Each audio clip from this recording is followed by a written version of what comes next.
as well. Everybody's on mute, I believe, but you can chat in the windows, and we'll try and be as helpful and as practical and give you as much good advice as we possibly can. I'm a little bit worried about running out of time, actually, so without any further ado, let's get started. But the first thing I wanted to do was to ask this beautiful panel to introduce themselves. So I don't know if it's the same kind of order on your screen as it is on mine, but let's just go from top to bottom. So Antonio, do you want to say who you are and where you're from? Yeah, of course. Yeah, my name is Antonio Lam, and I'm the managing director for Shores and Legal. We focus purely on UK immigration. So hopefully today I'm able to provide some tips and maybe share some insights and pain points about business travel and Brexit, definitely. Brilliant. Thank you. All right, Nicola, I think you're next.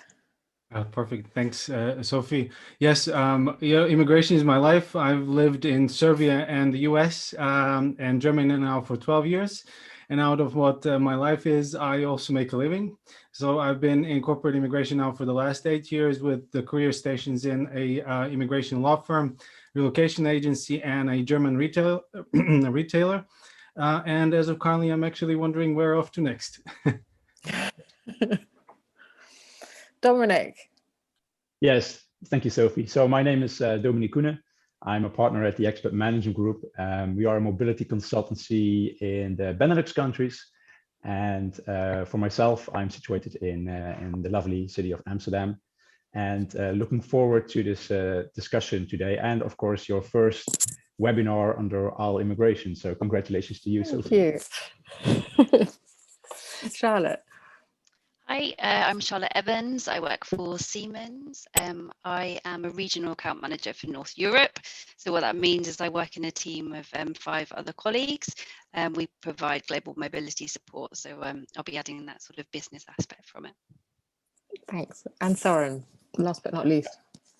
Hi, my name is Soren Schut. I'm the CEO of Travel Pool Europe, which is a consortium of 35 big companies, mostly headquartered out of Copenhagen. Companies like Coloplast, Ambu, and companies like that. I'm situated in Copenhagen and have been in this company for more than 30 years. So. Thank you. All right, and I'm Sophie. I've worked in global immigration for about 20 years, which I find shocking and bit embarrassing, and my mission in life is to bring people together who work in immigration so that we can all look after each other and learn from one another, and so that's what we're doing today. So I did a little poll on LinkedIn a few weeks ago, and I asked the world, what would you like to hear about if I started doing some webinars, what should they be on?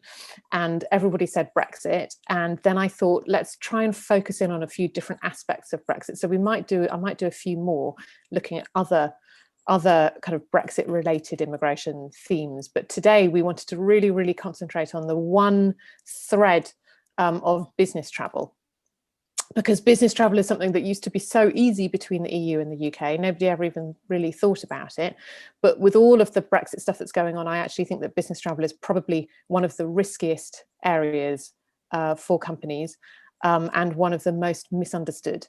And I know I get a lot of queries about it, and I think everybody on this panel gets a lot of questions about it as well. So that's what we wanted to focus on today. So what we're going to try and do is talk about the risks associated with business travel and what those are. Then we're going to talk about how to prepare for and how to plan for and how to mitigate those risks. So pretty simple. So Soren, I wanted to start with you because you're the business travel expert. You've spent your career understanding and helping people plan for business travel. So tell us, is Brexit a problem, or what keeps you up at night? We actually don't know yet because we are not able to go to Britain right now. So it's difficult to say how much big a problem it would be. But I think on shorts, it seems that short-term travel will not be the biggest problem. But when you have more longer stays, it will probably be bigger. But our concern are more around the A1s and the posted workers notifications. So that's a big concern for us for the most of the European travel. Yeah, and A1 and posted worker I think is a really big deal, and we should talk about that because it is somewhat related to Brexit as well. I think there is confusion about whether people still need A1s and whether posted worker rules still apply. So we need to get onto that. So, and also actually what you said just now about, you know, not being able to travel at the moment is true. And I think, well, I think we all think that actually gives us somewhat of an opportunity to prepare, really, you know. So while people are kind of stuck and not moving anywhere, it gives us a bit of a chance to prepare for the coming future where things might be a bit more fluid. So yeah, does this match with what the rest of you guys are seeing? Yeah, Antonio, are your clients asking you about business visits and that type of thing as well? I think increasingly more, definitely. I think, especially as a result of Brexit, now there might not be, you know, the normal flow that we would see because of, you know, of course, COVID. But we certainly still see a lot of confusion, certainly about, you know, whether what I'm doing now after the 31st of December constitute as work or not as work, because I think Europeans, most travelers, to be honest with you, never really thought about that unless they actually need a visa. And most European countries or nationals of European countries never really need a visa, it just literally walks in. So essentially, yeah, I think there's a huge confusion about it. I mean, operationally, I think not much has changed. I think that's the blaseness we were talking about before this, before the seminar, that British people seem to be quite blasé about everything. And I think that this seems to be continuing. And I won't say that's a good compliant thing or not, but certainly it's something to think about. But yeah, we are getting a lot more discussions around, you know, construction workers, for example, that, you know, come to Portugal or Spain or Germany, coming into the UK to do a small project, or service providers who, you know, effectively was using Article 49, you know, back in the day, but not noticing that they're using Article 49, but actually coming into service now, you know, whether that's still allowed under visitor rules. And, you know, so all of these type of questions are coming up, and we really have to now digest and dissect rather, you know, each type of activities and duration and what they're actually doing in the UK to make sure, you know, do you actually fit into that picture? And how easy is it in the UK, actually? So how easy is it for people to know what they're allowed to do and what they're not allowed to do? I think that's one thing that I would say is quite superior in that sense, if I may use that word, because we love publishing things to a point where I think most people are sick of reading it. I mean, myself included, to be honest. But we do have a very extensive guidance and extensive set of rules around visas in general. It's getting worse because they've moved everything from immigration rules to an appendix, which again, I'm not going to comment on that. I just don't think the construction makes sense. But you're not going to comment on it. But aside from that, I think we have quite an expandable list of things that one can do. So, you know, rather than the list, and I know some of the panelists is going to talk about in terms of that, you know, page 770 that we're going to talk about later on, you know, that list in the UK is actually a lot more comprehensive, I would say. It covers a lot more ground. And in fact, there are guidance that stipulate what that could mean. Not a great set of guidance, but nonetheless some guidance as to say, you know, if you're manufacturer that's supplying goods, for example, you know, can you come in to install, and how long do we anticipate for you to stay? You know, that type of little nuggets of information are given, and I think that's very, very good of UK immigration. For once, I'm saying this, you probably hear me say this once and never again, but that's the good part about UK immigration. I would say it is actually that clarity, and somewhat transparent system that we have. There are, however, a lot of problems still exist, and some of that I've already identified, which is, you know, service providers. I think we have that sort of huge issue that's not covered by the Brexit agreement or the trade agreement rather, nor is it covered by the visitor rules, because again, nobody thought about Article 49 and how it would impact after Brexit, and I think that's where you still have that issue. All right. So for people, so if Søren's clients have got people coming from Copenhagen into the UK, or if Charlotte's got people coming for Siemens from, you know, Germany or any of the European offices into the UK, the list of stuff that they can and can't do is pretty well. What can they do? They can go to meetings. They can, what sort of stuff can I mean, they can do a lot just from, you know, rolling off sort of my head there without going into really specifics. For example, manufacturers, I say, who's supplying goods to services, they can, you know, install, dismantle, service, you know, the after services that's mentioned in trade agreement, for example, that's all sort of covered as long as there's an agreement in place for that. You can come in for, your standard meetings, going in for an exhibition if you want to, sign deals. You can do site visits. One thing that's very good is you have intra-corporate activities like training or working within an internal project. Okay. You can come into the UK to understand, your UK employment requirement, for example. So there's a wide array of things that you can do. And on top of that, of course, you have performers and creative sectors that can come in. I know there's a huge debate about, creative sectors going into Europe and all that, but UK has, creative sector, or cover at least some of it, artists coming to perform, permit-free travels. You will have, paid permitted engagement, for example, so that type of list of things from artists all the way through to manufacturers to intra-corporate activities and training and supervision or audits are somewhat covered. And I can probably go on for an hour to go through that, but I won't because it will be really boring. But yeah, it does cover a wide array of things to that effect, except, of course, as I say, the service sector itself. Okay.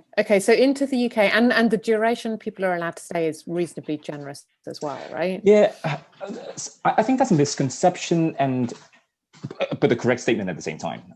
So in essence, you can come into the UK in most circumstances, 6 months on each duration, so to speak. And there is no exact requirement that you can't exit and come back in as long as it doesn't, amount to residence, so to speak. Now, the problem, of course, is if you are, for example, I keep saying manufacturing because I'm looking at Charlotte there on the screen. If you're manufacturing, you are coming to install, and you say, oh, actually, I would like to sit here for 6 months just to install stuff. The Home Office will definitely question and go, whoa, you have proper employment overseas. So, how long is this project going to be? And is it really going to amount to work? And I think that's the difficulty a lot of people will face. The Home Office guidance would suggest, anything that's more than a month should not be refused, but should be questioned or considered in a much tighter light. And I think that will continue as the port officers are getting more used to Brexit, and they will examine a lot more.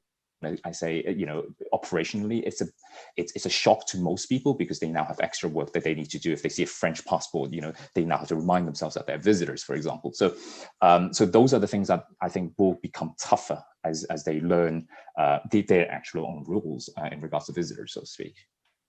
Yeah. And Charlotte, is that kind of ringing true with what you're? Yeah, exactly. That fits in with the approach that we have at the moment. Is that 1 month? It's up to 1 month. Anything beyond that, we would then look for individual guidance on that, to ascertain exactly what is required. So that's where we are at the moment. And I mean, before Brexit, we were really also pushing for individuals to apply for pre-settled status where we could. That was something we were really heavily advocating to do and still doing that if people have been in the UK before December last year.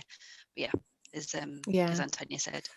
So were you kind of taking the approach that people, if you weren't sure, because, I always think one of the riskiest things about business travel is obviously that the line between business and work is so unclear always, and it's got to do with how long you stay and what you're doing and a bit of both. And, it's all kind of mixed up together. So were you taking the approach that if people were, if you weren't sure, if they maybe kind of were a bit business traveller, but a little bit short-term worker, just assume short-term worker and apply for pre-settled status just in case to cover them, basically?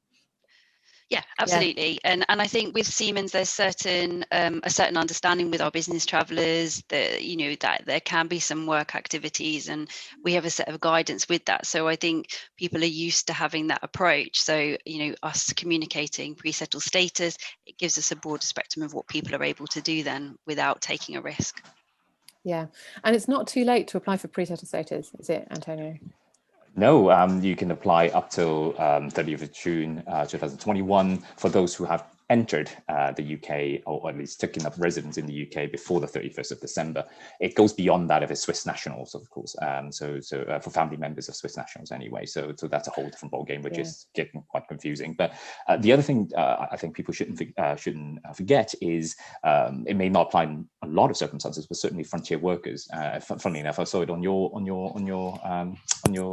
immigration blog thing. My forum. Your forum, that's right. Forum. Yeah, so I mean that actually got me thinking, because there's quite a lot of things that we were working with some of our clients before in terms of frontier workers to make sure, have they actually established work? I mean, the Home Office has really scaled it down and basically say we're just looking at that 12 months, forget about the long-term side, but we're looking from 1st of January 2020 all the way through to 31st of December, and whether or not you meet those frontier workers sort of side of things, and therefore you can then apply for that frontier worker permit. So something that I think people shouldn't forget about, because if they have taken some form of employment or self-employment, and a lot of activities, to be very frank with you, wouldn't fit into the business visitor rules because you're much more engaged with the client and because you're so used to, the frontier worker route could be your answer to the extended business visitor activities.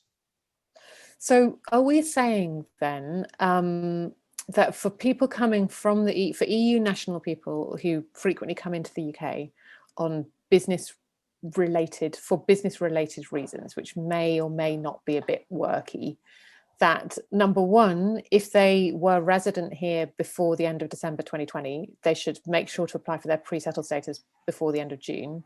That's the first thing, right? Number two, if they were not resident here but continue to be resident in their EU country but travelled back and forth and did what really was work, they should be looking into the frontier work permit. And if they really were coming just for business, what about a sort of borderline person? Say you've got somebody who's German, lives in Germany, but used to come to the UK. I mean, COVID has really confused matters, right? But say they used to come to the UK every week for business meetings and maybe did a bit of client work as well, while it, like one of those people who's like a bit on the edge. What should they do? Should they now kind of cut their cloth to suit the fact that they're really a business visitor, or should they be trying to get some type of... I think, again, that goes back down. I'm smiling because, again, it goes back down to how blasé we are with life generally, I think. It's sort of like our roads are never, have enough salt on the roads, even though we know it's -7 or whatever, We don't know it's exactly that same principle. The issue, I think, with that is the Home Office sort of define in terms of frontier workers, how engaged you should be. Now, in terms of work, it's actually pretty simple, I will have to say, where, you have contract employment or some form of letter of employment, you pay for that service, then you're more likely than not your work, and therefore could potentially then be that, frontier worker in that case that you're talking about. Now, on the flip side of the coin, if the person is self-employed and he comes in for client meetings generally, but occasionally done some work, that could be a bit more problematic, because it's supposed to be much more continuous in terms of the work that or the services that the individual, not services, the self-employment that he's basically offering, or self-employed services that he's offering in the UK. So it's that continuity which is never going to be defined by British law at all, I think. I'm sure some expert that are listening in probably say, no, there is. But as far as I understand, at the very least, there isn't. And I think that's where the grey area, but also the exciting area. So I think it doesn't sort of harm, I think, in a way, because it's, frontier worker is not a residence permit, so to speak. It allows you to travel in and out to do activities, work activities. It doesn't offer you, option to settle or whatever may be the case. So, if people think they do fit, it's really looking at, what type of work they were doing and how continuous it is and how engaged they were over the course of course, last 12 months. Then that's something to look at. Now, I know you touched on a point about COVID, and it's very difficult. Actually, there is something that's implanted in the guidance at the moment about COVID, and what if you couldn't travel outside the UK, because you're supposed to, of course, as frontier workers, for example, you have to travel outside the UK at least twice, or go back home at least twice in the 12-month period, or once within 6-month period. What if you can't because of COVID, for example? Then it's likely that they will consider that and say, oh, because it's COVID, then it should be fine. Or you haven't taken up activity in the UK because of COVID. So that's sort of embedded into part of that consideration. But your summary is absolutely correct. Is if the person wants to be in the UK on a long-term basis, to a certain degree, 5 years, of course, and there's quite frequent work, and they have been in the UK before that, and not the frontier worker sort of style of person, then definitely I think pre-settled status would be the right way to go. Okay, and then we've got a couple of questions here from Gabriella. So number one, frontier workers, do they need a contract with a UK employer to be eligible? They don't. So for worker, they actually need to have some form of agreement. I say this with the largest interest, because assignment type, service agreement type. Back to our blaseness about contracts. So, to be employed in the UK effectively, we don't necessarily need, an employment agreement, so to speak. We would need a condition letter to say what our work is. So that has to be very clear. and it should come from a UK company, and it should certainly say the task that the person is doing as a worker, and the person must receive payment for the work that they do. So that's very clear. So it can't just be, so if the person is just invited on a regular basis to come in for meetings, they will not be counted as a worker. Frontier worker. Okay. Yeah. Okay. And then for a business traveller to apply for pre-settled status, do they have to have been in the UK within 6 months in advance of the 31st of December? So what if they, so what if well, this is a kind of complicated question, right? So a business traveller shouldn't really be applying for pre-settled status, but a working type business traveller, what if they went home for 6 months or, haven't been here for ages? Yeah, it's really about the resident side. So we're looking at two different things here, because one is more residence, one is entitlements, I guess. So if you've been, my recommendation is always, if you've been in the UK previously at all, and you haven't been outside the UK for more than 6 months or 12 months in exceptional circumstance, you should always apply. Now, should I deter anyone from applying for pre-settled status if they've just been outside that little gap there, and there is good reason why they were outside for that 6 months? Well, the answer is no. I would say, apply anyway. It's free. That's one thing. And I think there will be very minimal harm in doing, of course, it's immigration history, and I always say, do not make a frivolous application. But, if there is good reason for it, then they should apply anyway. But yeah, technically the resident side of things is 6 months, or in exceptional circumstances, 12 months. That goes with the category, or the territory rather, of accumulating those 5 years residence as well. Cool. Brilliant. Thank you, Antonio. So that, I think, was really helpful. In the UK, I feel like, well, I don't know. Everybody correct me if I'm wrong, but I feel like the UK, I don't often say this about the UK, but I do feel like it's fairly straightforward and reasonably well organized. I can't quite believe I'm saying that, but I think it's not so bad, right? When it comes to the other way round, actually, Charlotte and Soren, do either of you have any comments about the other way around? Well, Soren, you probably don't, right? Because most of your people are Danish anyway, so you'd be going. We have an operation in the UK, so, but they are closed down for the moment for travel, more or less. So it's more domestic. So not that many coming in. Not that many people coming in, but people going the other way around. What are the challenges that way? Because I feel like that's a bit of a patchwork. It's 1 compared to 27, Sophie, right? I think, some of the points have already been discussed already. All of a sudden, a citizenship is a factor, right?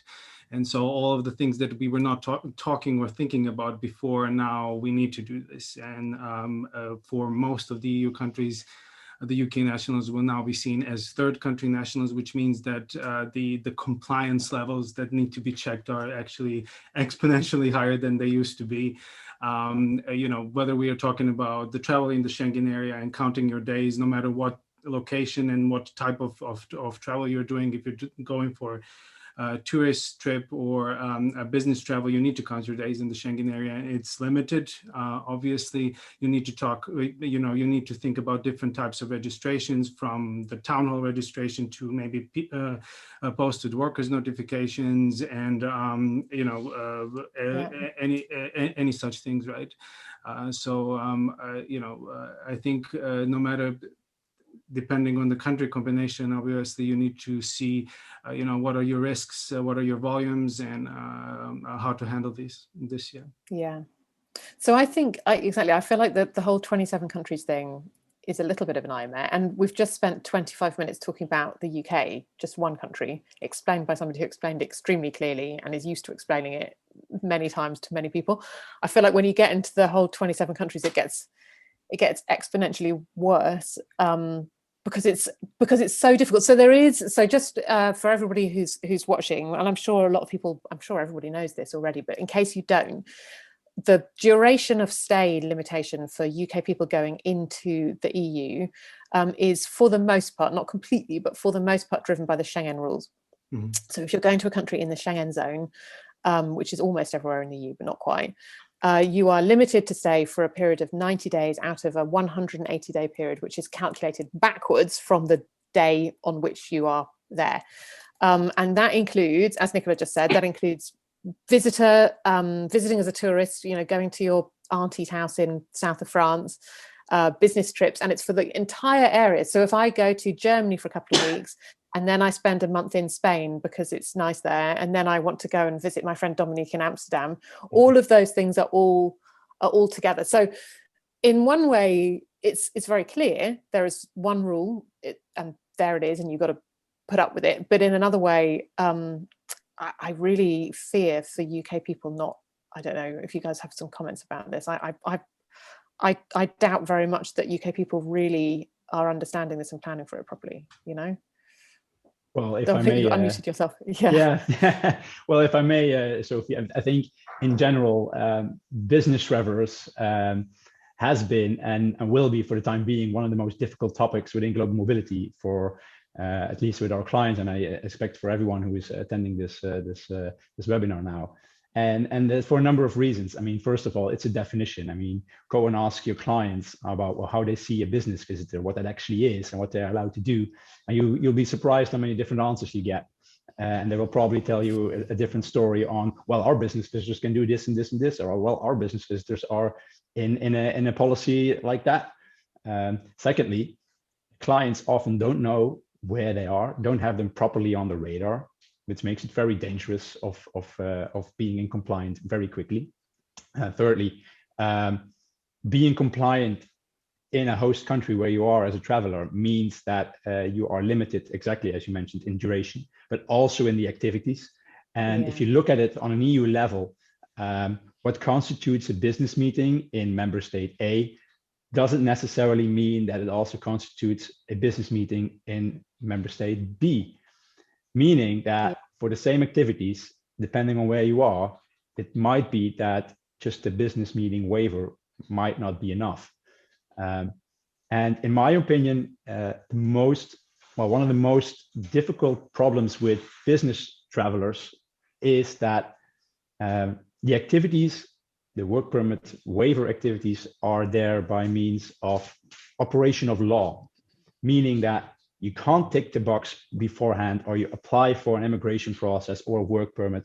It means that the employee is free to travel, and he or she has a certain amount of responsibility to keep the activities that he or she is doing in a country limited to the framework that is allowed in that specific country.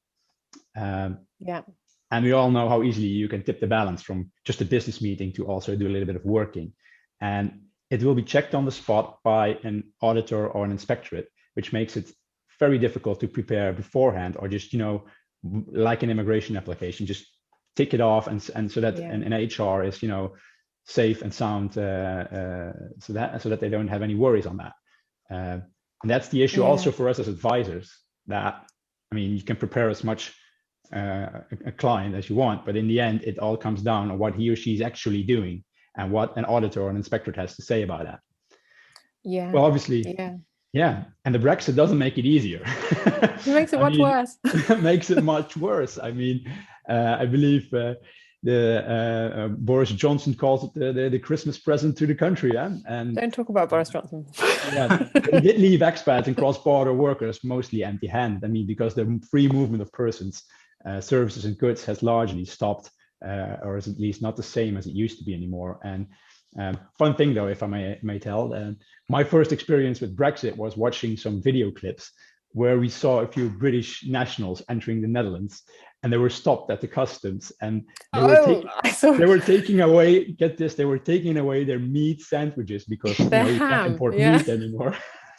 And they had to leave them at the officer, while the officer sarcastically said, "Welcome to the Brexit, guys." I mean, so that was my first. So I thought the game is really on now. And he looked really pleased. The guy who was taking the ham out, he looked really like he was enjoying it. Didn't think that was Brexit now. And I mean, we're in February now, and I think most companies, especially if we look from a UK to the EU perspective, they are aware that you require residence permits, work permits when moving to the EU. And I've also read recently that the Social Security program is maintained. Well, if you're sending assignees, which is actually good news in terms of A1. And most companies also seem to be aware that there is no such thing as an EU-wide work and residence permit. Doesn't exist, has never existed, only if you have EU nationality. So meaning that the UK companies are aware that they potentially need to take into account, well, actually 31 national immigration programs if you count EEA and Switzerland as well. However, as you already mentioned, Sophie, what we do need to remind companies of, or educate sometimes companies of, is that these allowable business meetings, business activities, they are embedded in national law, and you need to abide by them. And if you don't, and you're audited, you know, it's a matter of in compliance. It's not just a fine anymore potentially, but it's also considered illegal employment, which is completely new, especially if you're a UK company just dealing with the EU as you always did, and then suddenly you have this whole world of limitations that you need to abide by. And secondly, obviously, the Schengen rules, the Schengen regulations, because they are irrespective whether you are, you know, there for leisure or there for work, you need to count them as well. And if you're overstaying, that could potentially also lead to entry bans into the Schengen area, as we have seen with the US nationals already, because they always came in with their passports and they always forgot to stay for max 90 days. So once in a while, we do get a call from customs that there is a US national crying at their desk because they were overstaying, and they get an entry ban for 2 to 5 years, depending on the gravity. And then we have to talk them out of it again. So it's quite severe. And it appears that a lot of companies who are moving staff from the UK into the EU are not taking properly into account that this could happen. Okay, so we've got the duration limitations, the 90 out of 180, and then we've got this whole big pile of different things are allowed in different countries, and what I can do in Berlin is different from what I can do in Amsterdam, and it's different from what I can do in Paris and all that kind of stuff. So what on earth are people supposed to do? Charlotte, what should they all do? Well, I don't know what they should all do, but what we are trying to do, and we're not there yet, but we are looking to align our travel booking system with our technology that then looks at what activities somebody's doing when they're on a business trip. And for us, our policy of business trip is wider than just business meeting activities. And then the output of that is ultimately what expenses somebody is able to claim. So you've got a system where, you know, it's from start to finish. So we can communicate what is able to be done on these certain activities, but ultimately for the employee that's traveling, you know, they're not then able to claim their expenses if they're not going the correct route. So it's aligning those technologies, but that's the plan. So so when they book their travel, they have to say the thing that they're going to do, and then that gets looked at, and then they get instructed about whether that's business or whether it's work. But how do you decide? Yeah, like, can you, because I think what we're saying is it's not possible. I mean, the thing I've always found interesting about business travel is that companies have to a fairly large extent invent their own rules about what counts as business and what doesn't, right? So you have to decide for yourself, like, this is, and Dominic, you just said the same thing, you know, you have to decide within your own policy, like our policy is that this is business and this is work. And that always seems to me to be very unfair and unreasonable, that people should have to make that up for themselves when it should, when the punishment or the penalty is externally imposed, you know. I mean, I think generally as a company, we very much err on the side of caution. So you know, often the output would be that a work permit's required. And certainly before Brexit, for third country nationals, that would have been the case. And now that's where we're seeing that we need this further alignment. The technology that we use has been around for a long time within Siemens, but it's now aligning that front end bit. So physically, to book a trip, if you're going overseas within Europe, you know, there is an added requirement to have that assessment done, you know, and for that individual to manage the compliance side of it. And, you know, I guess there is an advantage, because one of the things that I've talked about with clients historically when it comes to posted workers particularly is I've said that kind of thing, you know, you should make it when you book your trip, and then you should have a look and you should see, because it's the same thing, like, is somebody a posted worker or are they not? And it's often it should be really to do with whether you're working, whether you're not. But at least coming from the UK to Europe, the problem within mainland, you know, the continental Europe, is people just get in their car and don't necessarily book, and then they just tell you later when they want their petrol reimbursed. But at least UK to EU, you know, you're likely to be buying a ticket of some sort. Well, you have to be buying a ticket. So Nicola, you had some really good comments when we were talking the other day about kind of risk analysis and how to sort of break it down. Do you want to, because it can be a bit like boiling the ocean, right?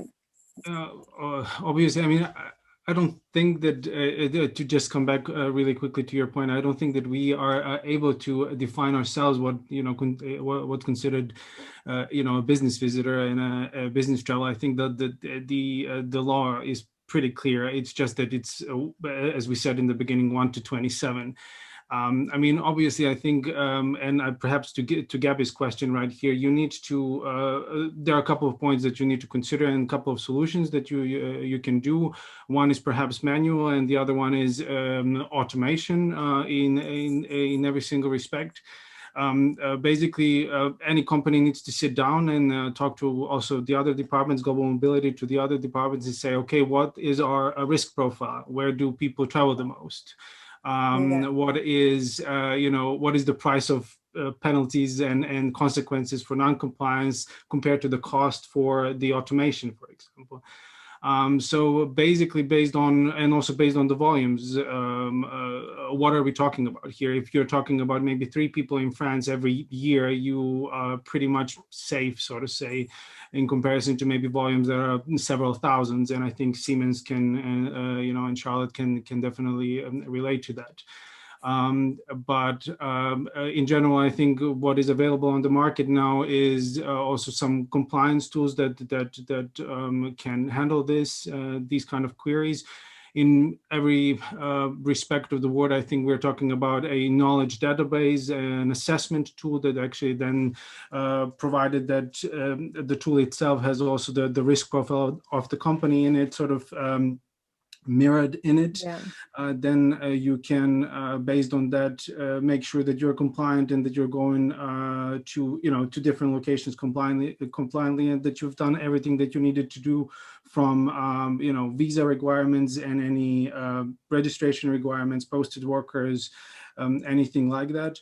I have to say, I mean, what I'm seeing right now is that the market, and especially German companies that are definitely, when it comes to compliance, a little bit paranoid, in a good sense, I guess.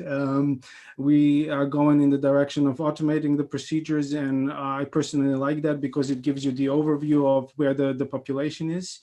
And at any point in time and what the trends are. What I'm also currently seeing is also this spillover effect that the tools tied to also the online booking engines, but also to the tools that would then maybe automatically do the registrations and also automatically then authorize the different providers. But if you're not, as I said in the beginning, you need to consider your risks. And if the risk is minimal, then you can maybe keep it in-house. You don't have to automate it. It costs money at any given point. And you can, have the global mobility team do it themselves, anything from registrations to the, excuse me, to the compliance check. Yeah. So really, I mean, in an ideal world, everything's automated. Somebody books their trip, instantly they get some kind of notification and it says to them, bing, you're this, you're that. And it takes into account, I mean, really, there are several sets of data to take into account, right? There's the company's policies and appetite for risk. Absolutely. There's the traveler's profile and the type of stuff that they're going to be doing. And then there's the trip itself and the dates of that trip and the actual activities that they will be doing. And you can use any one of these data sets to sort of narrow down and get to the point of whether the person needs a work permit or doesn't need a work permit. And I think when it comes to categorizing risk, you can use some of the high level ones, even if you don't have a fancy piece of software, which really people should be getting fancy pieces of software because that really is the only way to deal with it. But if you don't have one yet, you can start to kind of manually narrow down your risk areas in that way, can't you? You can look at your traveling populations and say, okay, these guys hardly travel at all, or these guys, when they travel, I know that they just do business meetings. They're not going to get a wrench out of their handbag and start fixing a machine all of a sudden, so you can do that kind of thing, right? Absolutely. I mean, I think that, as I said in the beginning, each company has to then, sit at the table and see, okay, what are we doing? And what is the type of activities that our business travelers do the most? And based on that, maybe your risk profile is very, small and you don't need to do anything if it's a regular business, business traveler who just goes for a business meeting and maybe 2 to 3 days, maybe does, contract negotiations or contract signing. And then you say you're you're safe. But then if you have companies that are doing, as Antonio has mentioned, technical maintenance and repairing of the machinery, you might be also, free of requirements, but there may be some registration that you need to do. So based on, what kind of industry the company belongs to, your profile might be very, very different. And also then the risk of non-compliance, may be different as well. Yeah. So I wanted to come back, actually, Søren, I want to come back to you, because at the very, very beginning, you said, well, nobody's going to the UK anyway. And why would you, quite frankly, even if you could? But, nobody's really coming anyway. But you were more worried about the posted workers and A1s. And I feel like that really fits in here, because the conversations that you and I have had about how to, how to track and how to know when those things are needed, it's actually similar, right? Yeah, you can say it's. I think also what the other panels participants discussed before was that these processes has to be automated in a way so it doesn't come up to a paper tiger, and it's but I see some challenges in the way a lot of companies are doing it, because very often they stick to putting some service around their online booking tools, but they have a lot of travel which is around the booking tools which they don't see, and that could be the offline bookings, someone who calls call centers, it could be guests, someone who takes the cars and stuff like that. So I think I think the focus should be on your core travel base, and then you must need to find a way to deal with people taking a car instead, and because of all this. This is not the only problem we have, but we also are looking into CO2 emissions and so on.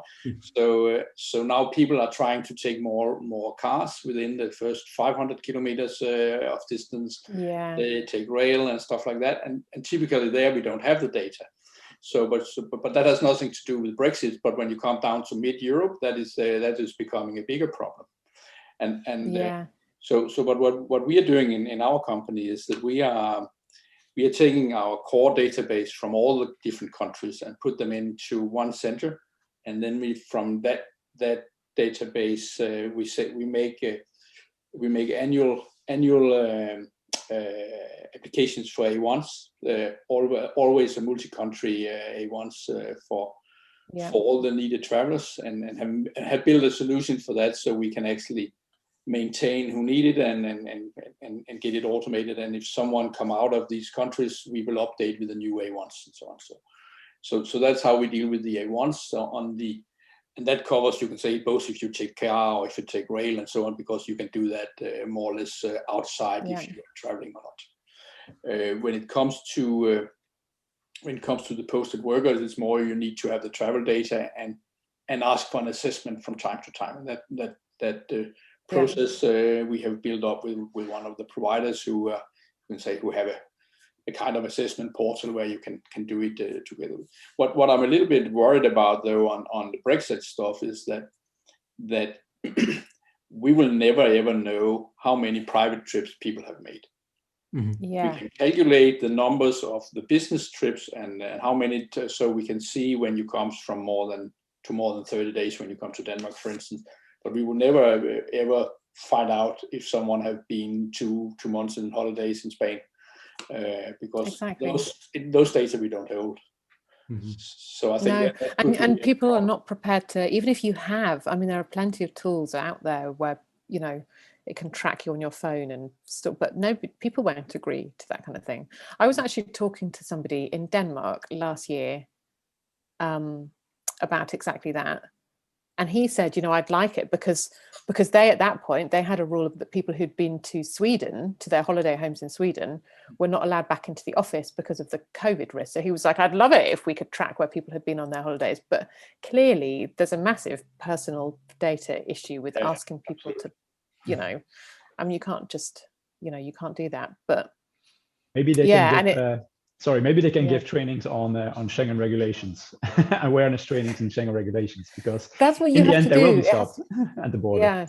Mm-hmm. Yeah, they will, right? So okay, I didn't want to miss this because there was a question here from Gabrielle again, and this was something I really wanted to talk about. So the TCA, this is my favorite subject at the moment, but everybody keeps kind of dismissing my optimism about it. So the TCA is the trade and cooperation agreement between the UK and the EU, and it's supposed to set out the terms under which we all work together and be friends in the future and all that kind of stuff.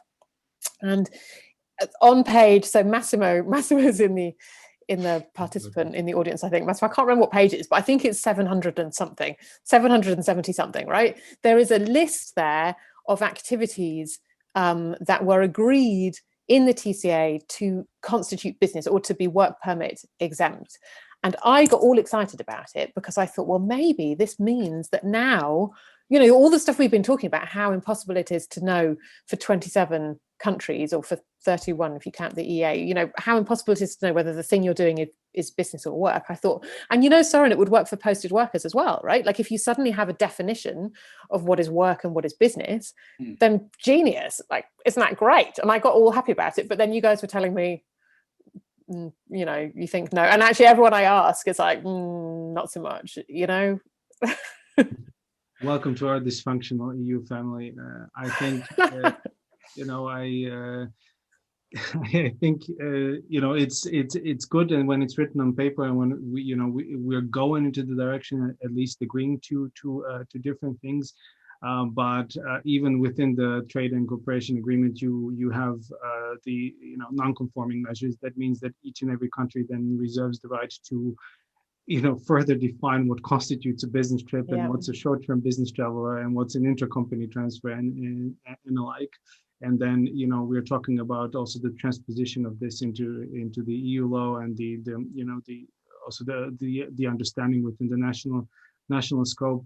I think honest to God, when it comes to posted workers and when it comes to business travelers now, I think we're still in the realm of wishful thinking, of, you know, unifying this approach, what constitutes a business traveler in France in comparison to what constitutes a business traveler in Germany or in Greece.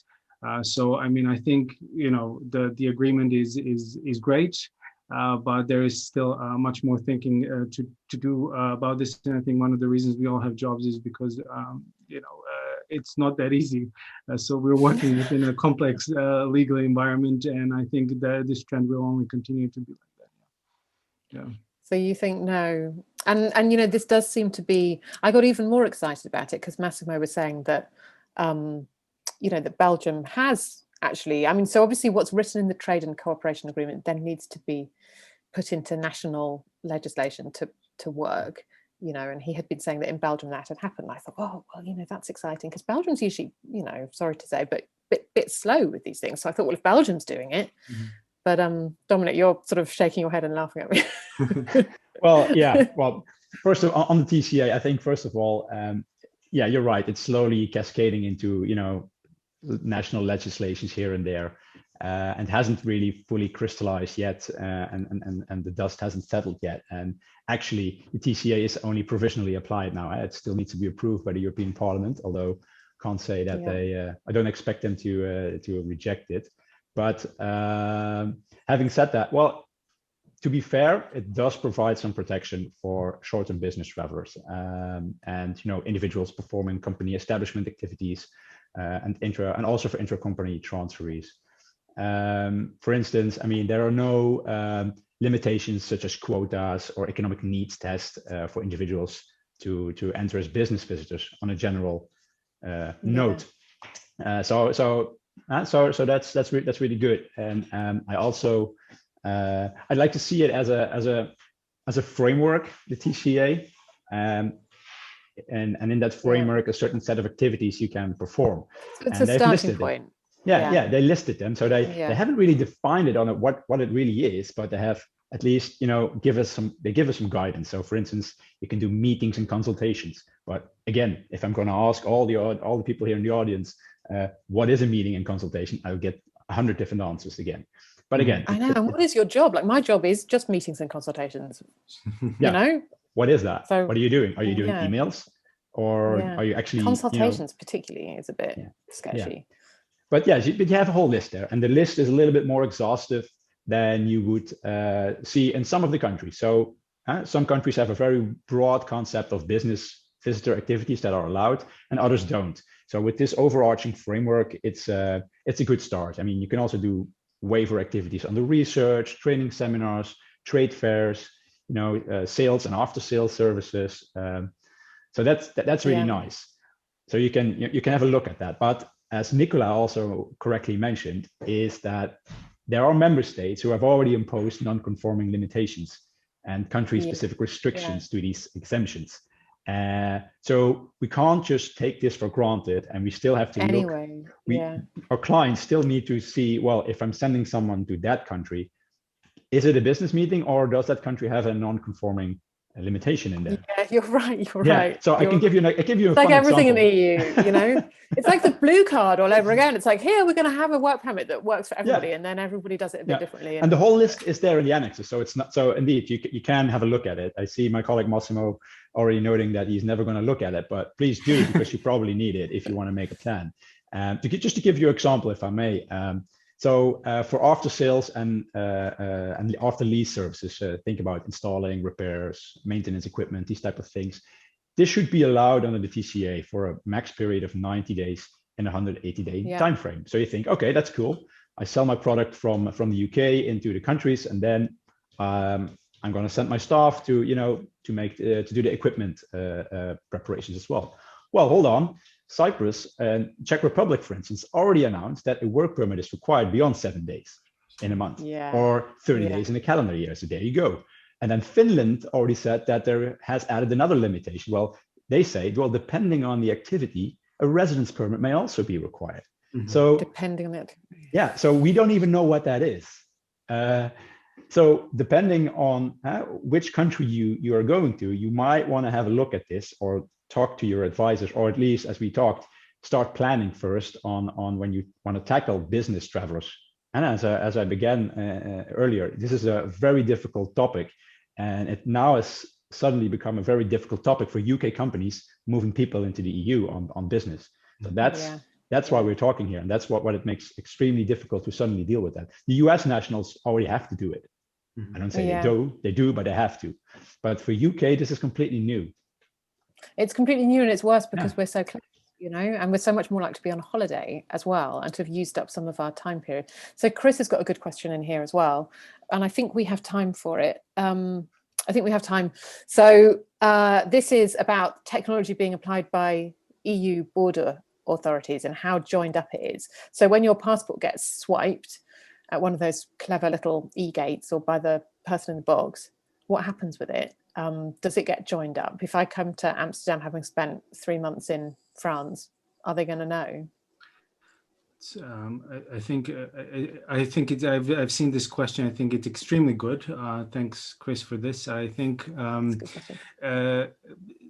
my initial answer to this was, I wish to know as well where this information is stored. I think there are, we're going into good direction. I think there have been talks about also one authority across the board handling the entire procedures, and there have been talks also of installing something that is similar to ESTA for Europe. The name escapes me. I think it was EFA, but I'm not sure. It escapes me as of this point. I think when it comes to that question, you also have to bear in mind that the new electronic gates are actually only supporting biometric passports. You would then have a national who does not have a biometric passport. And I think, now as an example, you have, for example, Indian nationals coming into Europe.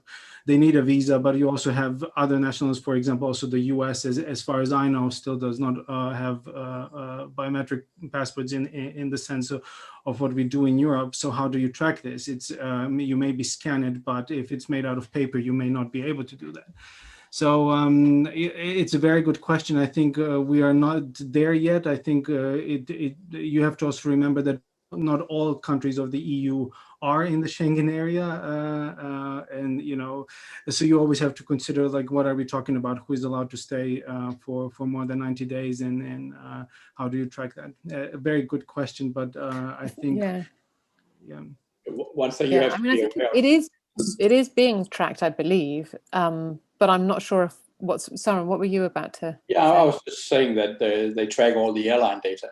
so they would know people going from where to here, because that's a part of all the terrorist tracking and so on, and they are using that for admin purposes as well. So, so there is a track somewhere. And then you have the Schengen information system, obviously. So at one point, if you are flagged, then everyone, all border controls in the Schengen area will know that you're flagged and you cannot enter anymore, or at least can stop you for questions. And what we see at Schiphol Airport in Amsterdam is that if you don't proceed under the electronic gates, you go to the regular gates, and they will do if you're unlucky, they will do a sweep of all your entry and exit stands. And if you have many of them, they will take the time to do some checking, and if they see that you're close to the 90 days, they will ask you questions on that. So we see that already with US nationals and other nationals that already have to deal with these type of limitations in days. So, but to answer that question, I do think it will be the future at some point. I can't say whether it will be a year or 2 or 3 years, but at some point this will go electronically as well. I think the data is there already, I think it's just a question of what's actually being done with it at this stage, and when we see that in a kind of more obvious way, because they've been talking about, exactly, the Schengen information system and the smart borders and all of this stuff for such a long time. I'm sure it's, it's there. So Sibylla, you had a question about frontier workers, and I'm not sure if we have time for it. We might need to do a whole other webinar on frontier cross-border workers, but just really quickly, has anybody got any comments for Sibylla about UK nationals cross-border working? I mean, my short answer is that it's different everywhere. Every country's got a different approach to frontier workers, but that's a short and quite unhelpful answer. I think we don't have time to really go into it in detail, do we? What we should do is, I think we should have another panel where we talk about cross-border frontier workers in a lot more detail, because I did want to. We do have to finish on the hour, because I have to go and do another thing, and we have 3 minutes now. So I just wanted to go around the room super quickly. And Charlotte, I think you're back, because you lost the audio a minute ago. You're back. I lost it. Yes, I'm back now. So stressful, but. Can you all please, in less than 1 minute each, give your final one single piece of advice to anybody watching Brexit and business travellers? What should they do to be as compliant as possible right now? What could they hit, stop, leave the meeting and go and do right now this minute that would be helpful? Go. I think that as far as I'm concerned, I think it starts with culture and education and informing people. And it's the matter of fact that the times have changed, and we're working and living within the complex legal environment, and compliance is a big deal now. And you start from scratch, tell people the times are different, and go from there. Training and culture. Excellent. Thank you. Charlotte, while you're still here. Well, I'm still here. So I'm nodding in agreement. Yes, I think really it's the training. I mean, from our perspective, it's ensuring that people understand that, no longer can you just travel and go, and that really check beforehand. So it is that key training and culture. Yeah, I think so too. Søren, how about you? What's your one tip? Yeah, I think for the UK operation going out, I think the counting of days are probably going to be the most important topic, and then training and information around in the other countries. I don't think short-term trips will be that big a problem, but you could run into a problem if you had many countries you're traveling to from the UK, I think.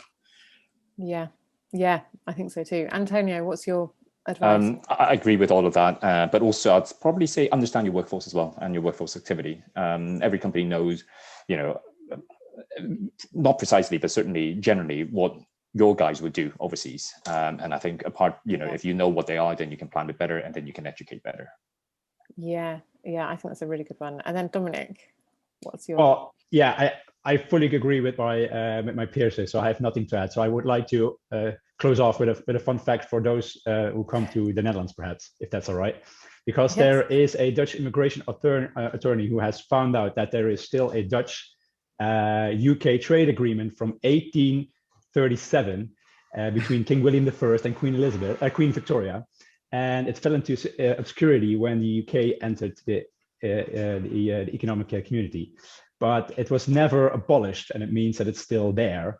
And according to this agreement, it says that trade should be applicable and nationals should treat each other alike, meaning that potentially entrepreneurs, freelancers, etc., should be able to work and live in the Netherlands and vice versa. So in the Netherlands, this is already immediately applicable because of the trade, how we implement law. But in the UK, that means that national law in the UK should transpose this into national law. So that will be something really funny that it's come. So all the kudos to that immigration attorney who found that out. Yeah, that was amazing. That's amazing. So that's literally made my. It's called the Treaty of Trade and Shipping, Bilateral Trade Agreement, 1837. Amazing. Oh my goodness. Wow. Well, thank you so much. Thank you so much for that. And thank you so much, all of you, for joining and for being so knowledgeable and so friendly and so nice. And thank you all the people who joined in and asked such brilliant questions. It has been an honor and a pleasure. And that's it from us. Goodbye. Bye-bye. Bye.